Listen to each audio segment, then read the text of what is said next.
آج ہم کچھ باتیں شیخ محمد بن عبد الوہاب رحمۃ اللہ علیہ کے حوالے سے آپ کے سامنے رکھیں گے۔ پچھلے ہفتے یہ بات آپ کے سامنے رکھی تھی کہ اس وقت مختلف محاذوں پر مختلف انداز سے کام کرنے کی ضرورت ہے اور شدید ضرورت ہے۔ سخت حالات میں کام کرنا آسان نہیں ہوتا ہے، لیکن کام کیا جائے تو اس کے لیے آسانیاں پیدا ہو جاتی ہیں۔ تو اس کے لیے نمونے انبیاء کرام علیہم الصلاۃ والتسلیم ہیں پہلے نمبر کے، لیکن بعد میں بھی ایسے بہت سارے لوگ ہیں کہ جن کی سیرتیں ہمارے لیے رہنما بن سکتی ہیں۔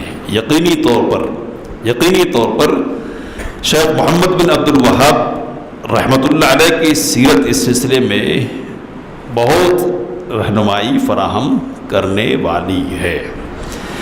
شیخ محمد بن عبد الوہاب رحمۃ اللہ علیہ کا جو زمانہ ہے وہ عالم اسلام کے لیے بہت ہی نازک زمانہ، پر آشوب کہتے ہیں اس کو، ذرا گاڑی اردو میں، انتہائی خطرناک زمانہ، کس اعتبار سے؟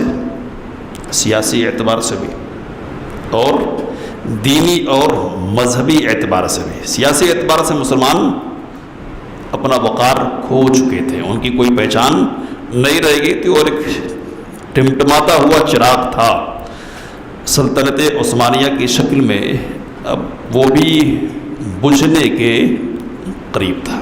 اور دوسری جو سلطنتیں یہاں ہندوستان میں مغلیہ حکومت ہوتی تھی تو یہ بھی بس اپنے دن گن رہی تھی، یہاں کی حکومت ہے نا۔ اور عرب کے جو علاقے ہیں تو وہاں تو وہ نبی اکرم صلی اللہ علیہ وسلم کی بعثت سے پہلے کے جو حالات ہیں وہ حالات سیاسی اعتبار سے بھی پیدا ہو گئے تھے۔ سیاسی اعتبار سے یعنی چھوٹے چھوٹے قصبے ہیں، علاقے ہیں، ہر علاقے کا اپنا ایک حاکم ہے اور سردار ہے، اور اس علاقے پر اسی کی حکومت چلتی ہے، وہ جس طرح چاہتا ہے منمانیاں کرتا ہے۔ اور کس قسم کی حکومتیں ہوتی تھی ابھی آپ کے سامنے بات انشاءاللہ آئے گی۔ تو ہر علاقے کا حاکم ہے، کوئی مضبوط حکومت نہیں ہے، اور جب مضبوط حکومت نہیں ہوگی تو پھر دین کو پائیداری کہاں سے ملنے والی ہے؟ تو مشکل تھا سیاسی اعتبار سے یہ معاملہ تھا۔ دینی اعتبار سے کیا ہے؟ تو گٹا ٹوپ اندھیرا ہر طرف چھایا ہوا تھا، اور زمانے جاہلیت کی شکلیں لوٹ آئی تھی ہے نا۔ جو تصورات پہلے تھے نبی اکرم صلی اللہ علیہ وسلم کی بعثت سے پہلے، وہ سارے تصورات آ گئے تھے۔ بعض صحابہ کرام رضوان اللہ تعالی علیہم اجمعین کی قبریں مرجع خلائق بن گئی تھی، لوگ پوچھتے تھے ان سے امیدیں لگاتے تھے، ان کے سامنے سجدہ ریز ہوتے تھے۔ زید بن خطاب رضی اللہ تعالی عنہ جو جنگ یمامہ میں شہید ہوئے تھے، ان کا مزار بہت شہرت رکھتا تھا شیخ محمد بن عبد الوہاب رحمۃ اللہ علیہ کے علاقے میں، اور مکے اور مدینے کا حال بھی کچھ برا نہیں تھا۔ ایسے حالات میں اللہ تعالیٰ کی مشیت ہوئی کہ کوئی اٹھ کھڑا ہو، تو اٹھ کھڑا ہونے والا ایک شخص تھا نجد سے تعلق رکھنے والا۔ نام کیا تھا؟ نام صرف نام بولیے، ابنیت کے ساتھ نہیں، اور یہ اس لیے پوچھ رہا ہوں کہ لوگ عبد الوہاب کے چکر میں الجھے رہتے ہیں۔ نام کیا تھا؟ محمد تھا، محمد ہے نا، تاکہ بات ایک سمجھ میں آ جائے کہ نسبت کدھر لگائی جا رہی ہے اور غلط طور پر لگائی جا رہی ہے۔ تو نام کیا تھا؟ محمد بن عبد الوہاب۔ تو عبد الوہاب کے گھر میں بیٹے اور بھی پیدا ہوئے، لیکن یہ جو بیٹا ہے نا ذرا الگ ہے سبوں سے۔ انتہائی نوعمری میں اس نے حفظ قرآن مکمل کر لیا۔ کتنی عمر میں؟ اس سے پہلے بتایا ہے 10 سال کی عمر میں، اور 16 سال کی عمر کو پہنچتے علم اور فضل کے اس مقام کو پہنچ گیا ہے یہ کہ تدریس کا کام کر سکتا ہے، اور افتاء اور قضاء یعنی جج بننے کا منصب سنبھال سکتا ہے. تو یہ تھی بچپن ہی سے نمایاں تھی یہ چیزیں، ہے نا. والد خود حنبلی فقیہ تھے اور قاضی ہو گئے تھے اپنے علاقے کے ایک لمبے عرصے تک، تو ان سے استفادہ کیا. لیکن یہ چھوٹا سا چشمہ تھا، اس سے جی بھرنے والا نہیں تھا. بچپن ہی میں شادی بھی ہو گئی اور ساتھ ہی حج کی سعادت بھی انہوں نے حاصل کر لی تھی. تو حجاز کا علاقہ دیکھ کر آئے تھے، وہاں علم کا غلغلہ تھا جیسا بھی تھا. بہرحال کسی نہ کسی شکل میں علم کی عزت کچھ بچی ہوئی تھی ادھر، تو اس لیے رخت سفر حجاز کی طرف باندھ لیا شیخ محمد بن عبد الوہاب رحمۃ اللہ علیہ نے. اور یہاں دو لوگوں کا ذکر ملتا ہے کہ جن سے انہوں نے خاص طور پر استفادہ کیا. عبداللہ بن ابراہیم مدنی مدینہ کے محدثین اور بڑے علماء میں سے ہوتے تھے، تو ان سے استفادہ کیا. اور شیخ محمد حیات السندھی محدث ہیں اور اس وقت حدیث کے حوالے سے ان کی بڑی شہرت تھی، تو ان سے استفادہ کیا. استفادہ کے دوران ہی طبیعت بے چین پائی تھی، تو دوران ہی اساتذہ کی بھی اصلاح کرتے تھے اور تبلیغ بھی کرتے تھے. تو واقعات نقل کرنے والوں نے لکھا ہے کہ مسجد نبوی کے پاس ٹھہرے ہوئے ہیں، لوگ آ رہے ہیں اور نبی اکرم صلی اللہ علیہ وسلم کے مزار پر کھڑے ہو کر دعائی لگا رہے ہیں، یعنی نبی اکرم صلی اللہ علیہ وسلم کو پکار رہے ہیں اور آپ سے درخواست کر رہے ہیں. استاد آگے محمد حیات السندھی رحمۃ اللہ علیہ کہا کہ ان کے سلسلے میں آپ کی کیا رائے ہے؟ کیا رائے ہے؟ کہ ان هؤلاء متبر ما هم فيه وباطل ما كانوا يعملون. جو کچھ یہ کر رہے ہیں نا سب باطل ہے اور ہلاک ہو جانے والا ہے. جس حالت میں ہے یہ، یعنی کسی بنیاد پر نہیں، یہ باطل چیزیں جو ان کی طرف سے انجام دی جا رہی، باطل چیزیں جو ان کی طرف سے انجام دی جا رہی ہے. لیکن زبان کھلے نا، تو زبان کھلنے کے لیے ہمت لوگ نہیں پاتے تھے. اللہ نے ایک خاص شخص کو منتخب کیا تھا. تو اب یہاں بچپن سے طالب علم ہی کے زمانے سے یہ جذبہ ہے کہ نہیں یہ اصلاح ہونی چاہیے. تو یہاں سے شروع کیا، پھر بصرہ کی طرف چلے گئے اور وہاں کام کرتے رہے کہ مدت تک، لیکن وہاں سے نکال دیا گیا عین دوپہر کے وقت، ہے نا.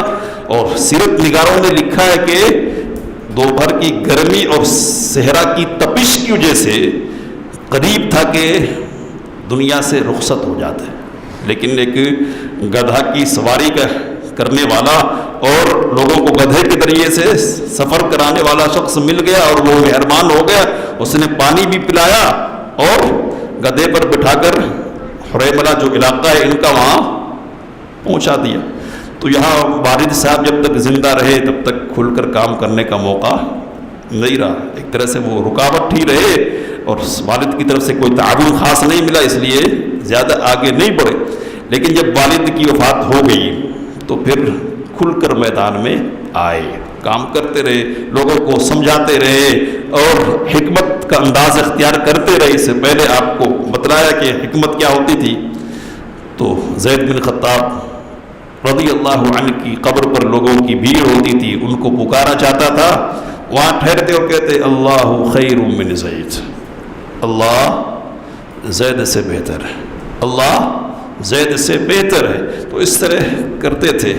سیرت نگاروں نے لکھا کہ حریملہ میں کر تو سکتے تھے لیکن میدان اتنا وسیع نہیں تھا. اور شیخ محمد بن عبد الوہاب رحمۃ اللہ علیہ نے یہ محسوس کیا کہ اس کام کو منظم کرنے کے لیے اور مضبوط انداز میں آگے بڑھانے کے لیے کسی کے سہارے کی ضرورت ہے، مجھ کو کوئی سپورٹ کرنے والا ہو قوت اور طاقت کے ساتھ. تو حریملہ سے نکل کر عیینہ پہنچ گئے اور یہاں کے حاکم سے ربط پیدا کیا اور اس کے سامنے بات رکھی تو بات اس کو سمجھ میں آئی.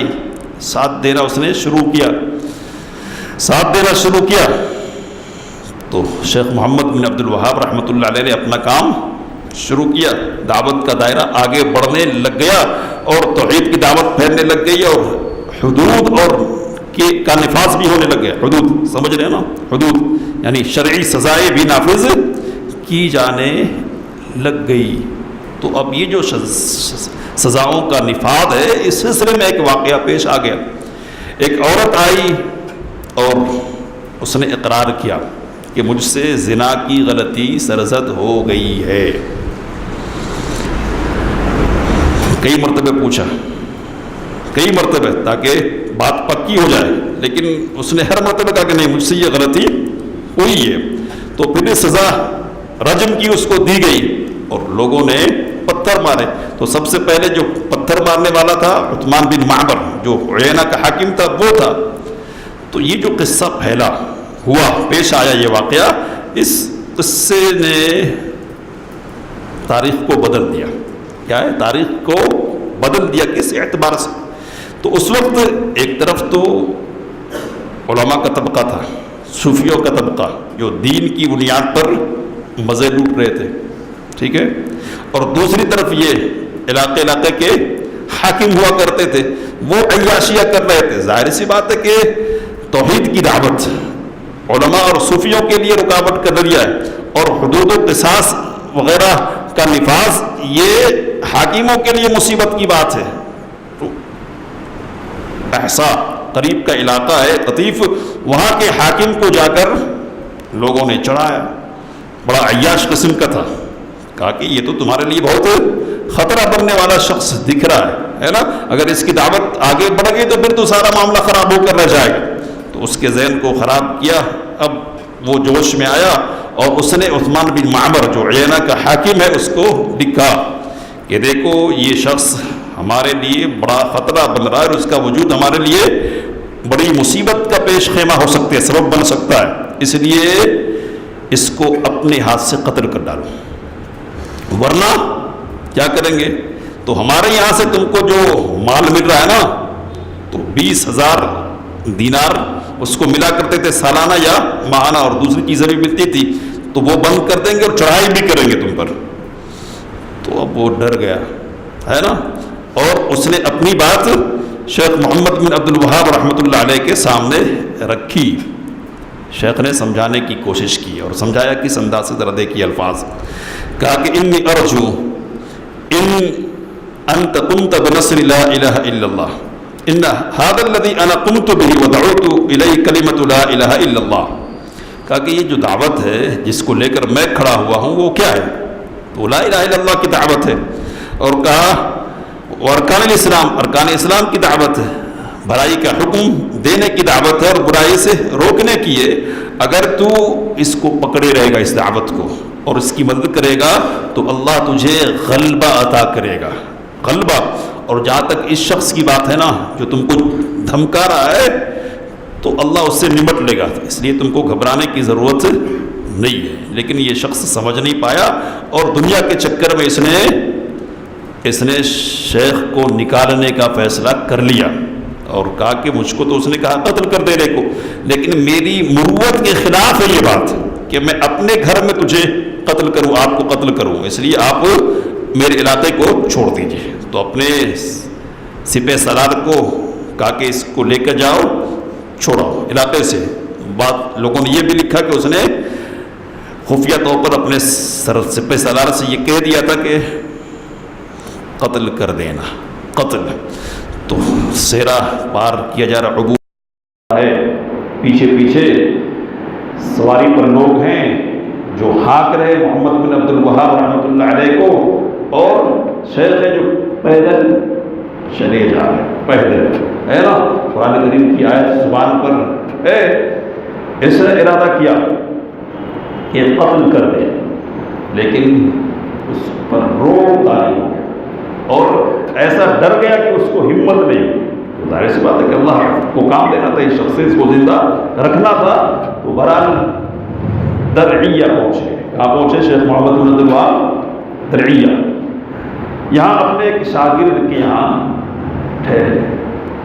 اب شاگرد کو پریشانی ہے، نہیں چاہ رہا ہے لیکن استاد ہے نا، تو مروتاً رکھ لیا. اب لوگ جو پہلے سے استفادہ کر رہے تھے وہ آنے لگ گئے اور یہ گھر بالکل تنگ ہونے لگ گیا ہے. شیخ محمد بن عبد الوہاب رحمۃ اللہ علیہ نے کوشش کی کہ یہاں کا جو حاکم ہے اس سے رابطہ کیا جائے.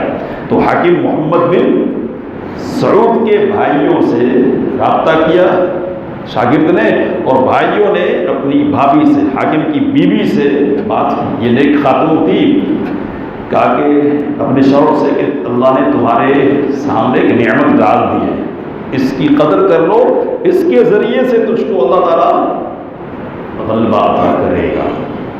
اس طرح سے ایک نئی تاریخ کا آغاز ہو گیا۔ سمجھ رہے کیا ہے نئی تاریخ؟ نئی تاریخ، وہ تاریخ کا سلسلہ اب بھی جاری، ایک نئی تاریخ کا آغاز ہو گیا۔ اب محمد بن سعود سے شیخ کی ملاقات ہوئی اور اس نے وعدہ کیا کہ ہم آپ کے ساتھ رہیں گے، لیکن دو شرطیں ہیں میری، آپ کا ساتھ دیں۔ دو شرطیں، پہلی شرط کیا ہے؟ تو کہا کہ جب غلبہ اور عروج مل جائے اس دعوت کو تو آپ ان کو چھوڑ کر نہیں جائیں، نہیں جائیں، ایک شرط۔ دوسری شرط کیا ہے؟ تو دوسری شرط یہ کہ ہم لوگوں سے کچھ محصول وصول کرتے ہیں، محصول مطلب ٹیکس ہے نا، تو آپ اس کے سلسلے میں رکاوٹ پیدا نہیں کریں گے۔ سمجھ رہے؟ تو دوسروں کو بھی رکاوٹ نظر آ رہی ہوگی نا، یہاں بھی رکاوٹ ہے، اور یہ اس طرح جی رہے تھے۔ میں نے شروع میں ایک بات کہی ہے کہ جینے کا انداز کیا تھا ان کا، تو محصول وصول کرتا ہوں، آپ رکاوٹ پیدا نہیں کریں گے۔ شیخ محمد بن عبد الوہاب رحمۃ اللہ علیہ نے کہا کہ پہلی شرط تو قبول ہے، اب تمہارا خون ہمارا خون ہے، تمہارے ساتھ جینا ہے اور تمہارے ساتھ مرنا ہے، یہ تو قبول ہے، لیکن یہ جو دوسری شرط ہے نا یہ منظور نہیں ہے نا۔ تو یہاں جو بات مان لیے سمجھنے کی وہ یہ کہ حق کی جو دعوت ہوتی ہے نا اس میں مداخلت کی گنجائش نہیں ہوتی ہے، یعنی کچھ چیزیں غلط بھی مان لی جائے بعد میں دیکھیں گے نا۔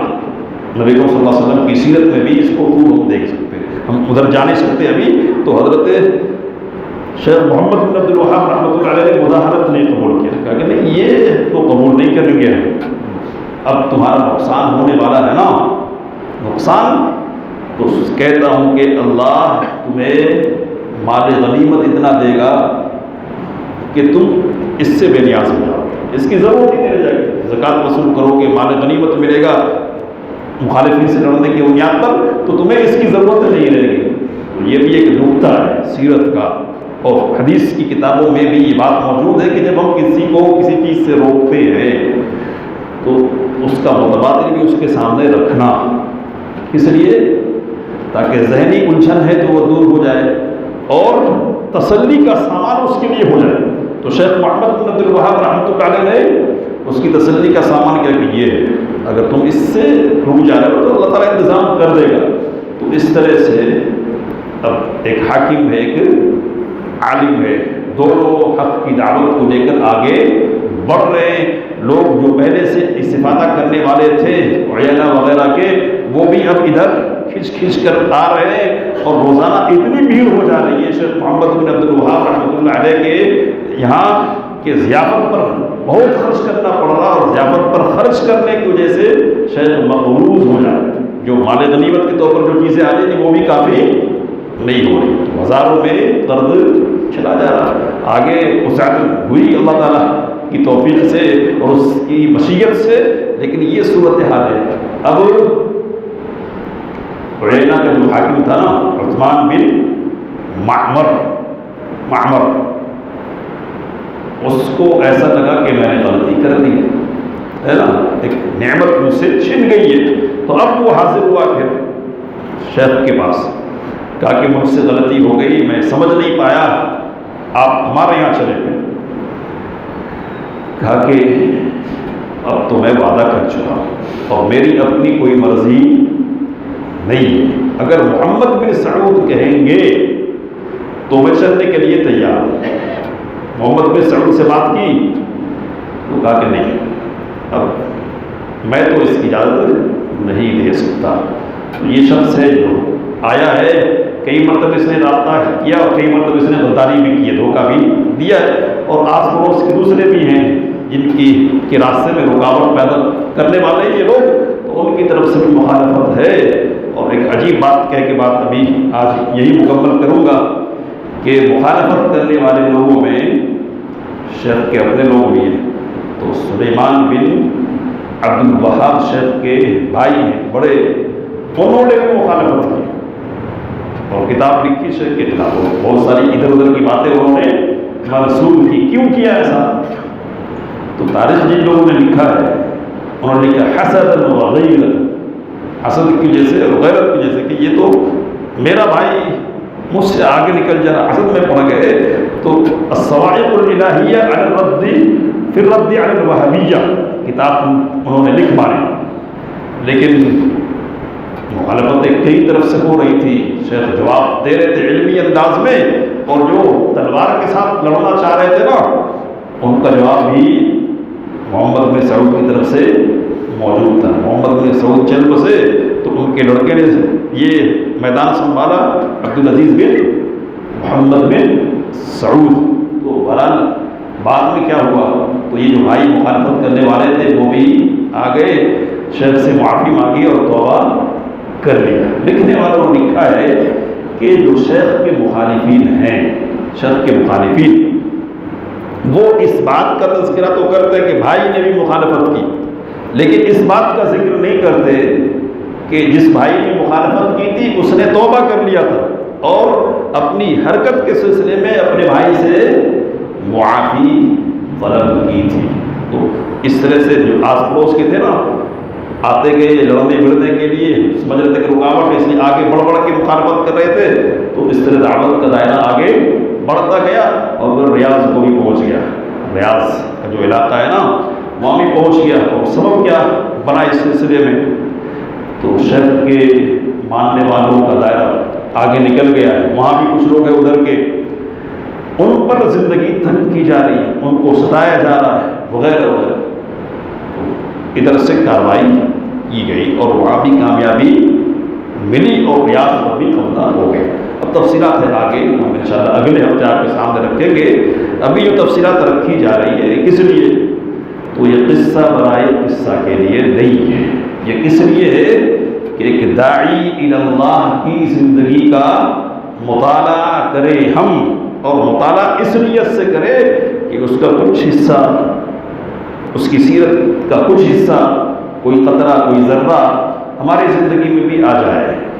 دعوت کا کام کرنے کے لیے اور حق کو عام کرنے کے لیے دیوانگی کی ضرورت ہے. اس کی دیوانگی کا لفظ مناسب نہیں ہو، لیکن ویسی کیفیت چاہیے سرشادی کی. آدمی بس ایک ہی کیفیت سے تو چاہ ہوتا نہیں، کچھ بھی جو بات تو پوچھا نہیں، حالات کیسے بھی پیش آئے. ظاہر سی بات ہے کہ یہ کام کس کے لیے ہوتا ہے، کس کے لیے، تو اللہ تعالیٰ کے لیے ہوتا ہے نا.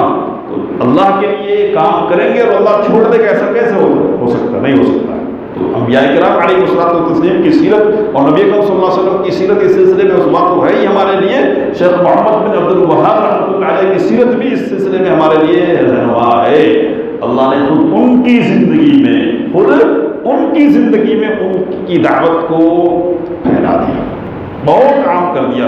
1000 مخالفتوں کے باوجود اپنی زندگی میں انہوں نے اپنی دعوت کے بروبار دیکھ لیے. توحید کی دعوت ہر طرف پھیل گئی، منور ہو گئی، اور اس کوشش کا نتیجہ ان کو کیا پہنچنا ہوگا، کتنا ثواب مل رہا ہوگا، ان کے کھاتے میں کتنی دولتیں جمع ہو رہی ہیں، سوچ بھی نہیں سکتے.